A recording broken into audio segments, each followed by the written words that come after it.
Coming up on BG Today, a local business rebrands while still holding on to its roots. Why the change and what it means for customers. And BGSU hosted a TEDx conference this week. What about the event and why it's important to the community? Plus, the downtown parklets are returning to BG. When and where they'll be, and how it's more than your normal construction project. Next.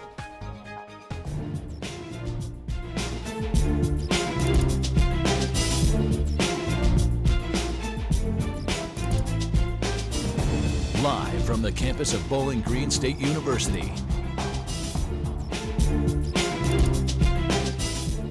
But first, an inmate from the Wood County Jail is still missing. Welcome to BG Today. I'm Claire Mitchell. And I'm Charlie Ryan. The Wood County Sheriff Department says Christopher Elridge was taken to the Wood County Hospital for medical treatment.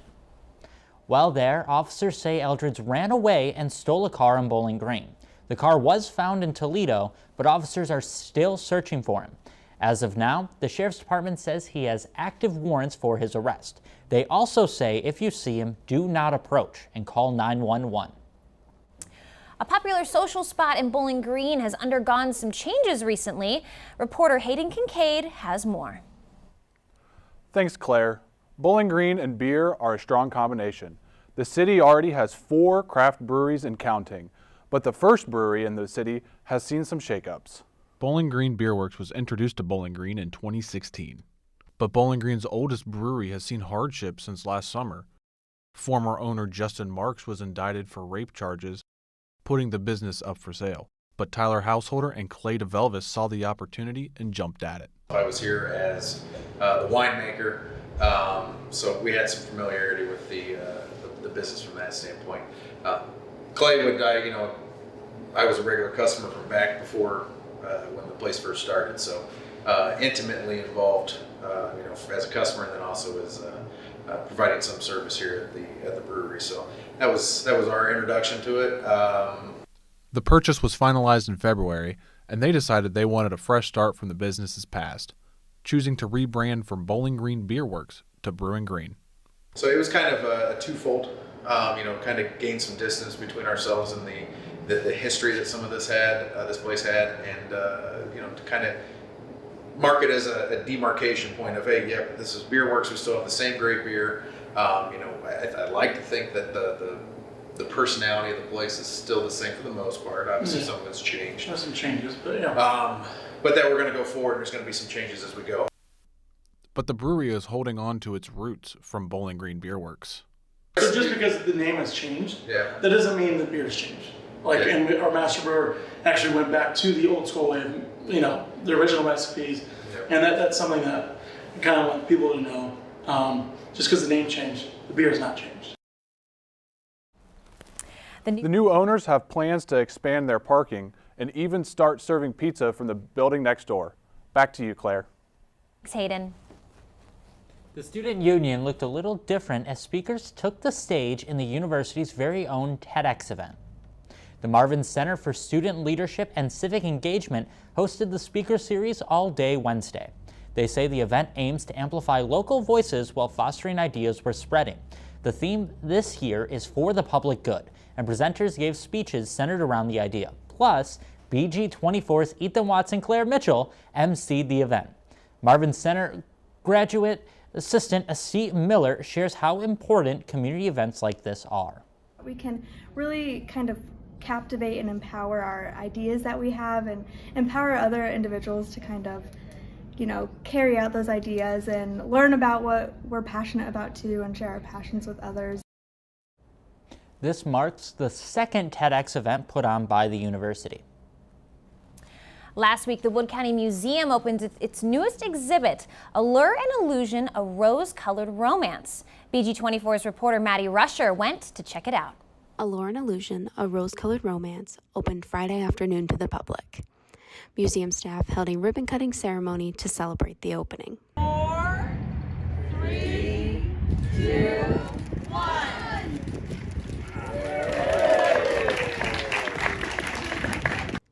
The exhibit explores the foundation of marriage culture and how it is changing. Museum curator Holly Kirkendall says marriage culture is changing because of the change in gender roles. So a bit of recognition of the defined gender roles and the initial portion of defining what traditional marriage is, and that those gender roles are changing because women, number one, women are deciding not to get married. Women don't need to get married. Wedding dresses worn by women from Wood County are on display, along with wedding photos, cards, and gifts. The oldest dress in the showcase was worn in 1855, and the newest was worn in 2001. All of the wedding apparel was donated to the museum by the dress owners or their families. The connection with the dress owners or the family members of the dress owners is by far the best part, because we help people relive memories that are very happy for them, especially if a dress owner's husband has passed away. Each dress on display has a placard which tells the story of the bride who wore it. Reporting for BG24, I'm Maddie Rusher.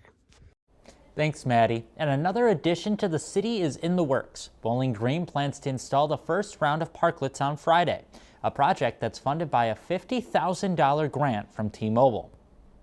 But these parklets will be different than last year's. BG24 reporter Ryan Dick joins us from the future location of one of these parklets with the details. Ryan? That's right, Charlie. Last year, the parklets were debuted in BG, but this year, they're changing some things up.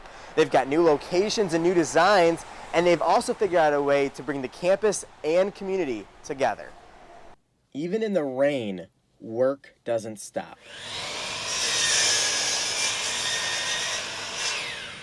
BGSU students are working to build at least 4 new parklets for downtown BG and upgrading the original 3 used last year.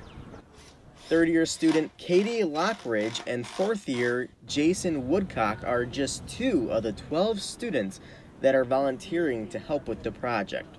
But these 2 students are doing more than building the parklets. They designed them. I've always liked parklets. They improve the community.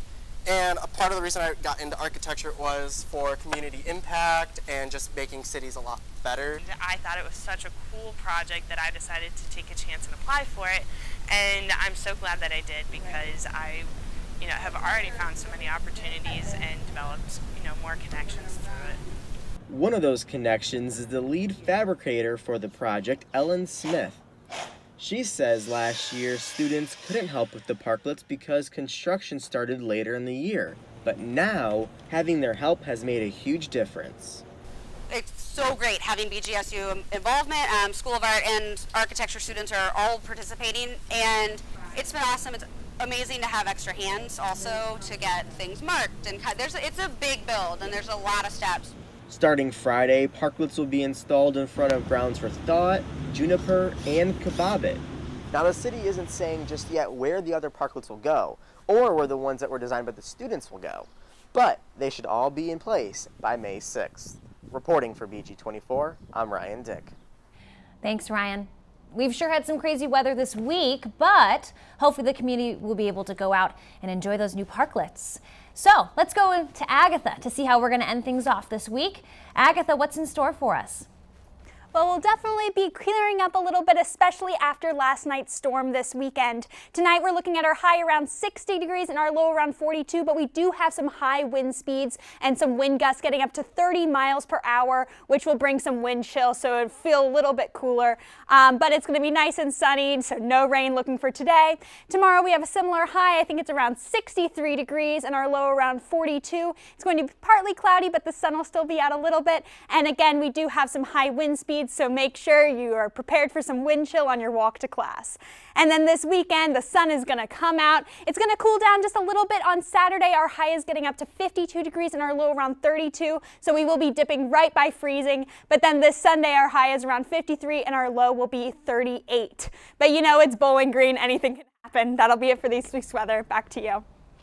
Looking forward to those sunny days ahead. Thank you, Agatha. Coming up after the break, we look at how the Falcons sit in the MAC standings. And Falcon softball continues its winning ways, the latest when we come back. Falcon Media allows anybody, regardless of their major, to kind of share their interests in a forum where they can be as professional or as relaxed as they want. and really just make connections. Through the radio, I was able to have my own radio show and talk about things that I want to talk about, and then I could also report and learn more about what's happening in the community with BG24. So it's kind of like a perfect mix of how can I use what I'm passionate about to serve the people around me. But people who had similar goals and people I could learn from and feed off of and kind of expand, grow my tool belt, if you will, kind of learn from people who are going to school for the exact same thing I was. Thought media is great. It allows people of all groups come together and make content. It allows them to explore their interests and give them valuable skills they can use out in the real field, especially if they have an interest for broadcast journalism or print journalism. Welcome back to BG Today. I'm Steve Iwanek. The Falcons softball team took on the Detroit Mercy Titans in the Tuesday night doubleheader. In Game 1, the Falcons would score 3 unanswered runs on their way to a 3-0 victory. Reagan Williamson drove in the first run after a 4th-inning single, and Sophie Weber added 2 more in the 5th. In the second game, the teams went back and forth until a 4th-inning home run from Sarah Gonzalez gave the Falcons a 5-4 lead. Gonzalez would add another solo home run in the 6th inning, and the Falcons will go on to win the game 6-4. The Falcons will travel to the University of Miami next week for their midweek series. With the Falcons heading to Oxford Tuesday, here's a look at the MAC softball standings. The Miami Redhawks are at the top of the standings with a 12-2 record. 6 teams are currently in the hunt for the number 2 spot, all with records over 500. The Falcons currently sit 4th, with Miami next up on the schedule for an important 3-game series. The Toledo Rockets have struggled in conference play with only 1 win against a MAC opponent.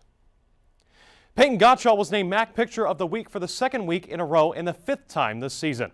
On Saturday, Gottschall threw 248 pitches in a 14-inning complete game victory over the Buffalo Bulls. Then on Sunday, Gottschall headed back inside the circle for Game 2 of the doubleheader. The result was her 4th no-hitter as a BGSU Falcon. Memorial services for former Ohio State Buckeyes quarterback Dwayne Haskins are scheduled for this weekend. ESPN says a memorial service will be held in Pittsburgh next Friday. Haskins was hit and killed early Saturday morning on a South Florida highway. He was in Florida training with teammates preparing for the upcoming NFL season. The quarterback set multiple records while at Ohio State and went to the NFL, where he most recently played with the Pittsburgh Steelers. The NBA playoffs are set to begin Saturday afternoon, and the Cleveland Cavaliers are fighting to see their way into the dance. The Cavaliers are preparing for their winner-go-home matchup tomorrow night at Rocket Mortgage Fieldhouse, where they are set to take on the Atlanta Hawks in the second of their 2 play-in games. The NBA created the play-in tournament in 2020 for the 7 through 10 seeds in each conference. The Cavaliers finished 8th in the Eastern Conference and were looking to punch their tickets to the playoffs on Tuesday night, but fell to the 7th seed Brooklyn Nets 115-108. Led by all-star point guard Darius Garland and rookie standout Evan Mobley, the Cavaliers will look to win in front of their hometown fans and earn a first-round matchup with the 1-seed Miami Heat on Sunday. And Claire, I know I'm going to be at that game tomorrow night. I am really excited to watch my Cavaliers. I know that you're a Cleveland native as well. Aren't you excited as well? So that's funny you say that. I'm also going to be at that game tomorrow. We're going to have to run into each other. I was surprised with those tickets. I haven't been to a Cavs game and I don't know. It's embarrassing how long I've been, but I'm a Cavs fan. I'm a diehard Cavs fan for sure. Yeah, well, I'm going to be up in the upper deck. I'll be closer to the sky than I am going to be to the floor, but I'm still going to be there. It's going to be a playoff atmosphere. I'm really excited to watch it. I'm hopefully that we can get not only Darius Garland and Evan Mobley to play well, but hopefully Jarrett Allen, who was not playing on Tuesday night, maybe he can get back into the starting lineup and really help on the defensive end of things. But fingers crossed, us Cleveland fans, and hopefully they get the win over the Atlanta Hawks. So with that, for my final time this semester, we send it back to you, Claire. Thank you, Steve. 2 falcons call the top of the Wood County Courthouse's clock tower their home, and the female has recently laid 3 eggs. This is the 12th time the falcons chose this spot to nest. The Department of Natural Resources say the eggs typically hatch within 33 days. A Wood County administrator says it's intriguing when the birds finally hatch. So we had school kids that would come, and they had a great time because they got to see those little birds. They're just big balls of fuzz at that time, and the kids were just really happy to see them. To keep an eye on the newest falcon family, you can watch the 24/7 live Falcon Cam on the BGSU website. Thanks for watching BG Today. Follow us for the latest news on Twitter at BG24 TV or find us on the web at bgfalconmedia.com. And we'll be back next Thursday with updates from around Bowling Green and Wood County. Have a good afternoon.